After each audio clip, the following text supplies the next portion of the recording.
weird dancing in all-night computer banking lobbies, unauthorized pyrotechnic displays, land art, earthworks as bizarre alien artifacts strewn in state parks, burglarize houses but instead of stealing leave poetic terrorist objects, kidnap someone and make them happy. Pick someone at random and convince them that they're the heir to an enormous, useless, and amazing fortune. Say 5,000 square miles of Antarctica, or an aging circus elephant, or an orphanage in Bombay, or a collection of alchemical manuscripts.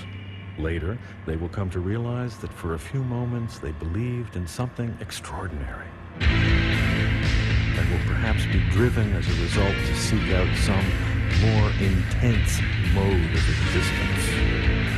Bolt up brass commemorative plaques in places, public or private, where you have experienced a revelation or had a particularly fulfilling sexual experience. Go naked for a sign. Organize a strike in your school or workplace on the grounds that it does not satisfy your need for indolence and spiritual beauty. Graffiti art loaned some grace to ugly subways and rigid public monuments. Poetic terrorist art can also be created for public places. Poems scrawled in courthouse lavatories. Small fetishes abandoned in parks and restaurants. Xerox art under windshield wipers of parked cars. Big character slogans pasted on playground walls. Anonymous letters mailed to random or chosen recipients. Mail fraud. Pirate radio transmissions, wet cement, the audience reaction or aesthetic shock produced by poetic terrorism ought to be at least as strong as the emotion of terror. Powerful disgust, sexual arousal, superstitious awe, sudden intuitive breakthrough, Dada-esque angst. No matter whether the poetic terrorism is aimed at one person or many, no matter whether it is signed or anonymous, if it does not change someone's life, aside from the artist, it fails.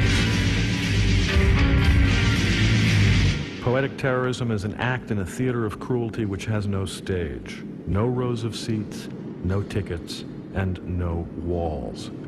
In order to work at all, poetic terrorism must categorically be divorced from all conventional structures for art consumption, galleries, publications, media.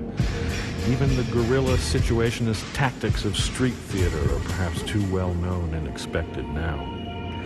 An exquisite seduction carried out not only in the cause of mutual satisfaction, but also as a conscious act in a deliberately beautiful life may be the ultimate poetic terrorism.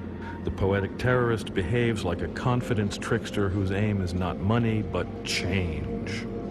Don't do poetic terrorism for other artists. Do it for people who will not realize, at least for a few moments, that what you have done is art. Avoid recognizable art categories. Avoid politics. Don't stick around to argue. Don't be sentimental. Be ruthless. Take risks. Vandalize only what must be defaced. Do something children will remember all their lives, but don't be spontaneous unless the poetic terrorist muse has possessed you.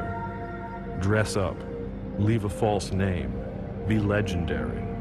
The best poetic terrorism is against the law, but don't get caught. Art as crime.